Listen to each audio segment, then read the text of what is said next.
enraged, furious, seething. That's a great one. There are a lot of ways to describe the human experience of the emotion anger. They all seem to indicate that this emotion of anger is, shall we say, very energized. It's not a passive emotion.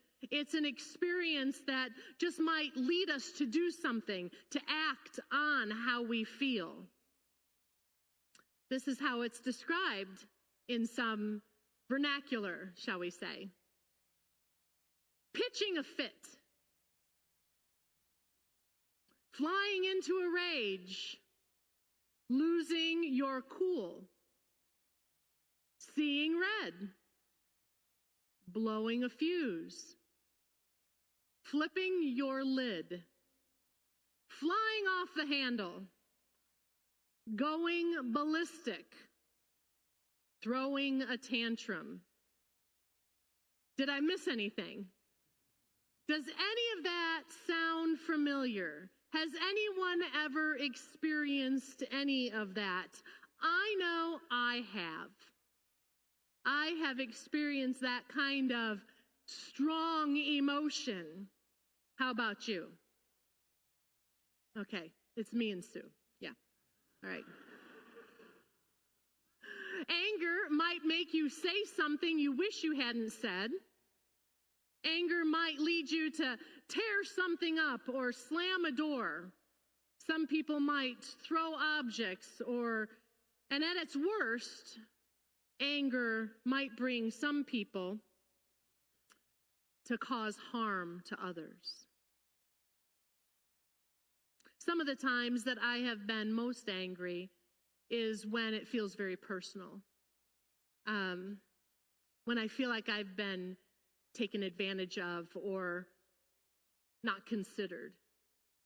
Like, well, cooking and cleaning and then cleaning up all the dishes and then going away to work and coming home the next day and absolutely every dish is dirty and left for me in the sink and I didn't dirty any of the dishes. Does that feel familiar to anyone? Yeah. It's those instances when I feel like I could say, after all I've done, this is the thanks I get. And so, because I can understand that, I can say, yeah, I get you, Moses. I understand the depth of your feeling, Moses. Let's just take a moment and appreciate all Moses has done up to that point. Moses has fled for his life out of Egypt, and he found a new life in Midian. It was working well. It seemed to be a peaceful existence. He found a wife. He had a kid.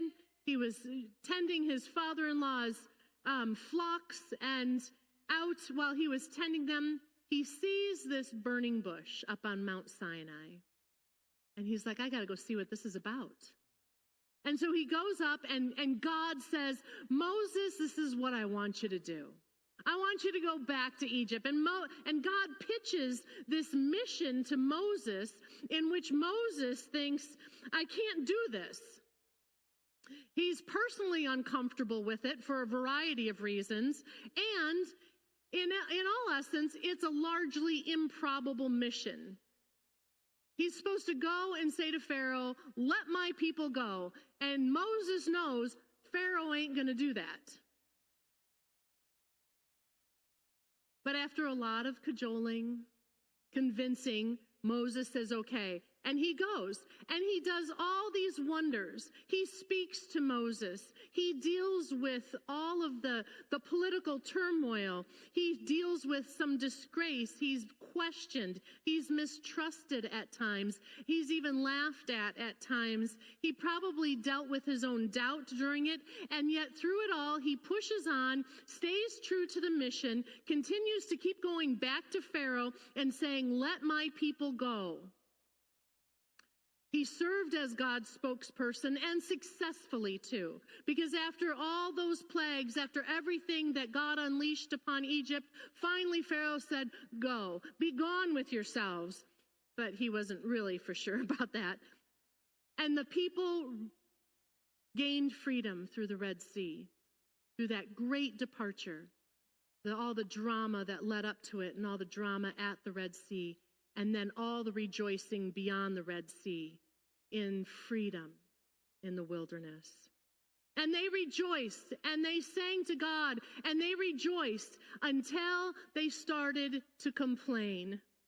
They were grateful for Moses until they started saying to Moses, "Wait a minute, why did you bring us out here? Did you bring us out here to kill us? We're hungry, we're thirsty." It seems like they got hangry, if you will.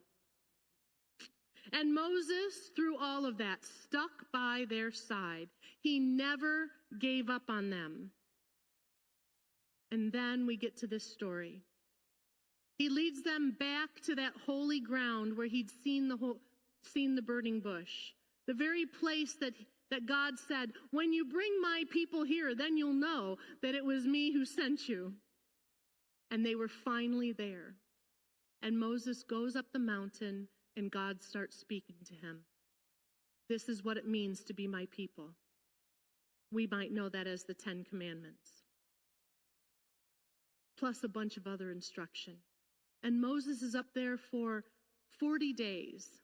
Whether that's exactly 40 days, he's up there for a significant period of time in which he encounters God and God encounters him. And then Moses heads down. He's got the tablets. He's heard everything that God needs to say to him. He's coming down the mountain, and he hears the party happening. And he sees what the party is about. All those people that he led out of Egypt, they're dancing and singing and worshiping around a golden calf that they have made. And he sees that, and I don't know, which is it? Do you think he pitches a fit? He throws a tantrum? He goes ballistic? What is it that he does? Whatever it is, however you would describe it, he tosses those tablets down, those holy, sacred stones that God had engraved upon, that the finger of God has touched, and he tosses them down, and they shatter. The covenant being broken even before it even gets started. We typically think that the Israelites, in their impatience, have created a new God to worship. But some Jewish scholars suggest that it's not necessarily a new God, but they are creating something that will represent God in their midst. You see, for all the time that they've known Moses, Moses is the one who is the representative of Yahweh. And so when Moses delays in coming down the mountain, they're like, well, okay, so we have this God who brought us out of Egypt, and Moses used to represent this God, but we need something here to represent God. And so they make the golden calf.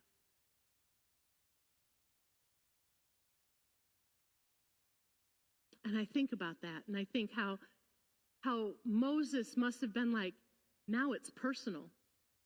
He's been replaced. Not Yahweh necessarily, but Moses has been replaced by the golden calf.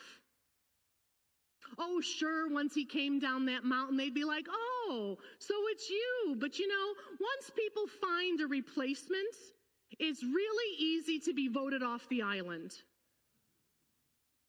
And I think that's particularly true when you have a replacement that cannot speak. A golden calf, an image, a statue cannot speak, cannot give instruction, cannot correct, or anything like that. And so Moses knows that they could easily turn from him to the golden calf. It was personal. And his anger moved from being passive to being active as he throws down those tablets. But that wasn't it. It wasn't just the destruction of these sacred tablets. Then what he does is he takes that golden calf, right? What does he do? He puts it in the fire. He turns it to ash. He takes the ashes. He grinds it up. He throws it in the water supply, and he makes the Israelites drink it. What he's saying here, what he's saying is that your replacement of me is no better than human waste, because they have to drink it. It's got to pass through their human body. It's quite the temper tantrum on two fronts, isn't it? And I've wondered, is he remorseful after that? Does he feel like, oh, did I act too quickly? Throwing those tablets down, making them drink that gold-laced water? Was he embarrassed at all? Did he feel awkward afterwards? Whatever he felt, maybe something, maybe nothing. One thing is that I believe he could still rely on his relationship with God. Even in the midst of letting loose all of that temper tantrum. You see, because there's a segment of the story that we did not read up here this morning. From the time of the tablets and God saying, these people are reveling around a golden calf, and Moses coming down and seeing that. There's another story in there of anger, and it's God's anger. God is on that mountain with Moses, and God says, my anger towards them has reached its boiling point. And he says, you know what, Moses? I am going to just wipe them out, and I'm going to start over with you. That's how mad God is. Stand back, Moses. I'm going to see to it that they are all destroyed, and I'll just create a new chosen people through your offspring. And you know what Moses did? Moses is like, okay, God, just hang on a second here. Let's think this through. Are you sure you really want to do that? Because if you do that, there's going to be a couple of results that you might not like. One of those results is going to be that you break the covenant you made with Abraham. You remember Abraham, your chosen one. You made a promise to Abraham that of his descendants you would make a great nation. These are those people, and if you destroy those, people, you're breaking the covenant with Abraham. That was one of Moses' arguments with God. The other argument was that if you destroy these people that you have worked so hard to bring out of Egypt, Pharaoh's going to laugh at you. Everyone is going to laugh at you. And no one's going to trust you. I put a little bit of my own spin on that. You can read exactly the story, but that's how that story goes. Moses talks God off the ledge in God's anger. So God would understand Moses' anger then. When Moses tosses down the tablets, when Moses grinds up that golden calf into dust, God understands that anger. You know, I've thought about that story a lot over the years, and it's always made me wonder a little bit. It's made me wonder, did Moses change God's mind? Or did God personify this anger that Moses was going to feel and help Moses to think it through before Moses felt it himself? Did Moses truly stay God's hand from destroying the people? Or was God helping Moses to understand, don't destroy them, don't give up on them? Did Moses talk through the arguments for the sake of preserving the people so that then he could hold on to those arguments himself when the time came when he wanted to walk away from the people? Or did he really change God's mind? Maybe yes and yes. Either way, the story tells us that Moses can be completely himself with God in dealing with his feelings about the people because God knows. And furthermore, Moses can walk back from being destructive, from bringing harm to the people. He can walk back because God has walked back from bringing harm. God becomes Moses' mirror for dealing with his rage. He can have it, but he controls his emotions instead of being controlled by his emotions, as the old saying goes. And that's the rub, isn't it? How to control your emotions instead of being controlled by them. How to acknowledge your human emotion of anger without letting it lead you to do anything destructive. Now, through the years, science has helped us understand a little bit about how there is truth in what James writes about this. James writes, "Everyone should be quick to listen, slow to speak, and slow to become angry. Because," read that last part with me, "human anger does not produce the righteousness that God desires." It begins with being quick to listen. You cannot listen when you're talking. You cannot listen when you're seething. You have to silence yourself first. And it sounds simple, yet the human body can make it very difficult. It can make it very difficult to silence ourselves and be quick to listen. Because we have this little part of our brain that's part of this survival technique. It's called the amygdala. It's this little almond-shaped part of the brain that's in both the hemispheres. And it will key us up, and it gets triggered in order to help us either fight or flee. It's a little bit of a survival instinct, if you will. And anger can trigger the amygdala. And when the amygdala is really triggered very, very strongly, one of the things that happens is the higher brain of being able to think logically shuts down. And you're just running on that lower brain, doing whatever, acting out on that lower brain. The amygdala can take us over. It can control us, really. And so the wisdom that James offers of being quick to listen and slow to speak and slow to anger, it really speaks to this amygdala response and doing something to shut it down before it gets the best of you. And one of the ways to shut that down and keep it from getting the best of you is to practice quiet.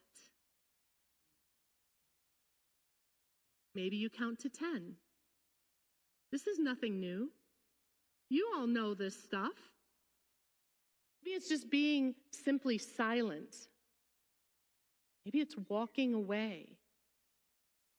Going for a walk, literally. Doing some breathing exercises. Breathe in slowly. Breathe out slowly. Those things can change your brain. Can change the brain's response. And it can help you access your higher thinking again. That's how we can start slowly speaking after we've been quick to listen. And when we combine any of that with prayer, well, we just finished that series on prayer. of being completely honest in the presence of God and saying, God, you know what? I am seeing red right now and I can't think straight. And I really need a moment here, God, and I need you to help me take that moment. Boy, if you take that moment and combine it with prayer, then maybe you can keep from flying off the handle or seeing red or going ballistic, having a temper tantrum. We can begin to have control over ourselves. Silence. Silence helps us to be quick to listen. It can shut down that amygdala response. Silence can help us be slow to speak. Silence can help us then be slow to anger. All of those things manage that amygdala response. James's wisdom was real. It plays out in the physiology of our bodies.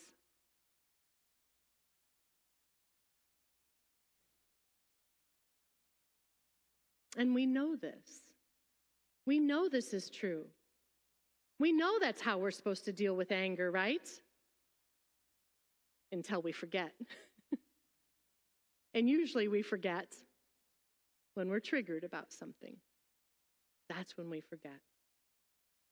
At the beginning of worship, I spoke about the common desire that church folk have to hide away any of our ugly side, our temper side, or anything like that. We might try and hide it from ourselves, from others, from God, but today's story reminds us that God understands, and God will be there to walk with us through it and to renew us.